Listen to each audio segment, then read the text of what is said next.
Estates General brandish the threat of rebellion. There is plotting afoot. They are stirring up the populace. Worse, they are making pacts. A number of representatives of the nobility and the clergy have taken up the cause of the Third Estate. As for my army, there is not a man among them I can trust. That is why I have made new arrangements for you. From now on, the Swiss Guard will no longer be protecting you. Then who will, my love? Take a look for yourself. And be assured you are in sturdier hands. Whatever do you mean? Isn't that Claudia? Monsieur Vaucanson's dancing dog? Appearances can be deceiving, mesdames. The Count has made extraordinary improvements to this automat. Aegis, this is Her Majesty the Queen. You are now to serve her. Make sure no harm comes to her and obey the orders she will give you. Madame, I am at your service. Bartolessa? He can speak. This makes no sense. This is sorcery. Make no mistake, mesdames, it is science, which we owe to the work of the Count, and which will soon be made known to the entire world.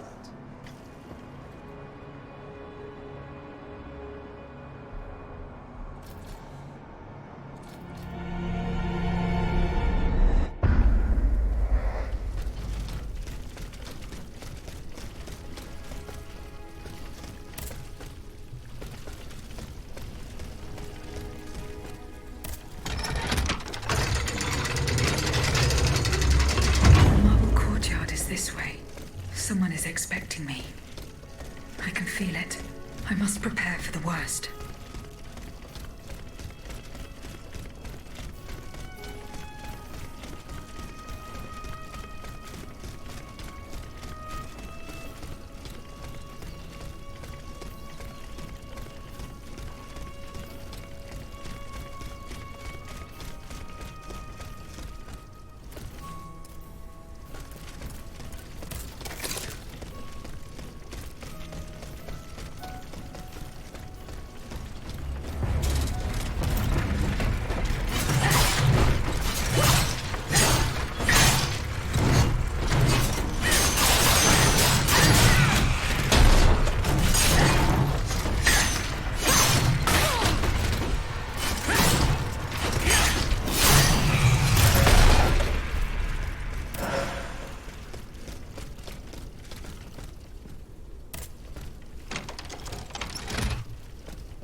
turns against its master.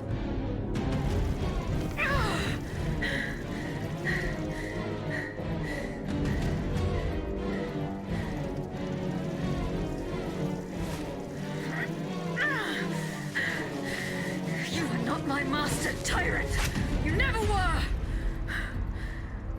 I am quite happy to concede this point, but what about the Count?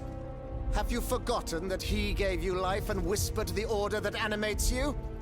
Look how he runs, the coward! Do you understand what he has in mind?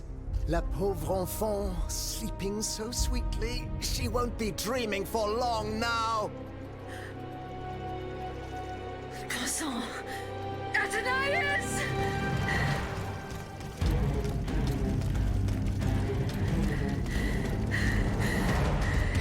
Don't move! The time has come to set you free, Aegis. This whore's soul has poisoned your cogs for too long. Adieu, sad puppet. No! Auntie Devine, I don't want to die.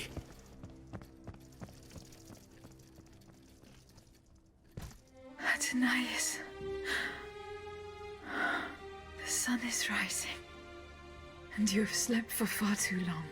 The beauty of this world longs for you, just as you long for its light. For you are like the flowers that open in the morning. I know you, mon ami. We loved each other. Vous en souviens-t-il? You gave me your heart. So please, let me give you mine today. Vivez heureuse, Athenais. For it is happily that I leave this world.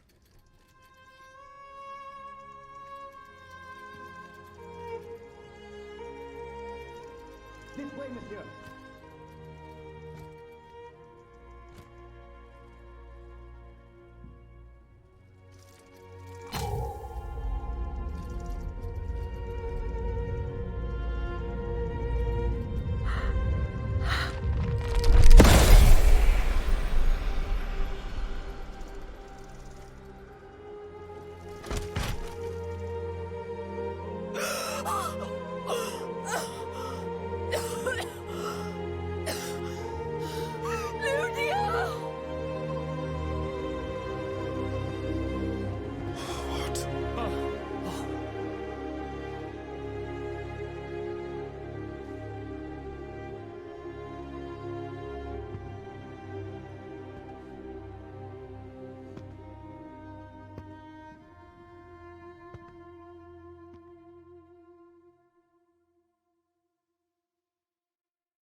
Monsieur, we have the king.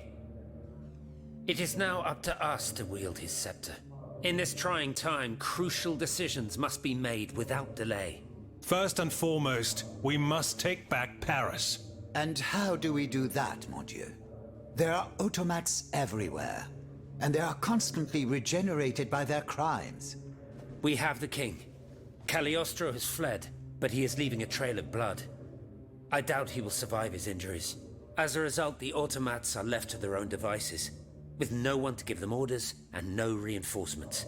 And since I'm sure that Parisians will no longer venture out into the streets, the machines will soon have no more souls to harvest. Sooner or later they will no longer be able to move and, par la grâce de Dieu, will become inanimate objects again. It's a matter of days, weeks at most. Mais ensuite, once peace has been restored, what of the kingdom? This is indeed a crucial issue. Leaving the nation without a government would expose it to the greatest danger. Worse, it would condemn it to civil war. Eh bien quoi, monsieur? Can you not govern together?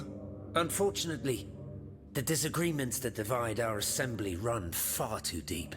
That which we can agree is that we have been given a chance to choose the person who shall succeed the tyrant. I believe I am the person who is best suited to exercise power.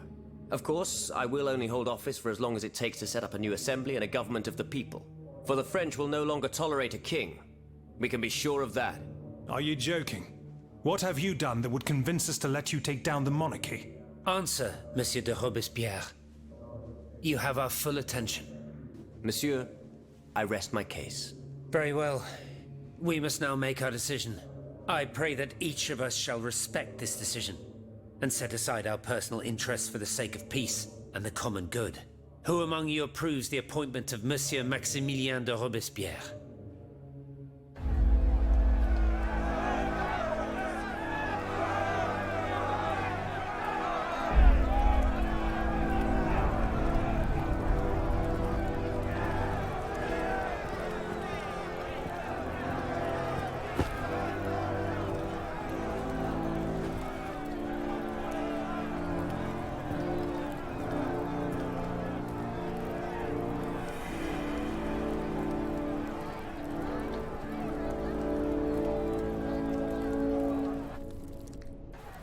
The National Convention welcomes Citoyen Robespierre, Consul of the Republic. Citoyen Louis de Bourbon, former King of France, in the name of the French people, in light of the innumerable crimes of which you have been found guilty, the members of the National Convention, meeting as an extraordinary court, have voted to sentence you to death. The sentence will be carried out on the hour. Now that justice has been done, the nation is ready to hear your last words.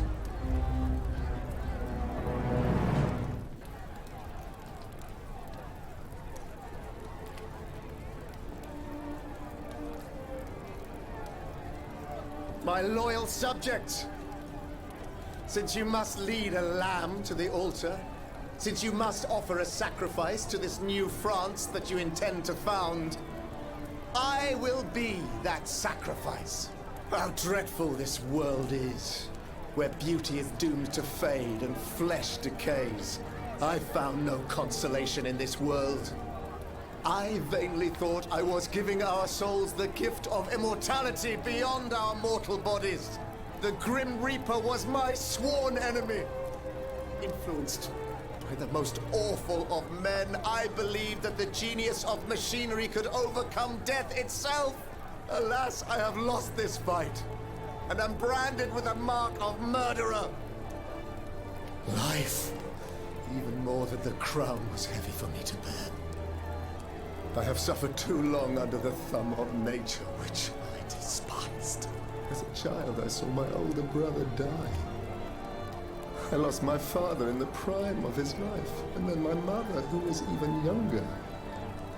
My beloved daughter did not live a year. As for my son, the first of my heirs, I unknowingly gave him to drink from a poisoned cup. I mourn the death of these poor souls daily. My death will not unite us, of this I am certain. For I, in my misery, have lost the support of my faith. So, executioner, lay me down on this board of adieu. I will sleep now. Sleep at last, and not to dream.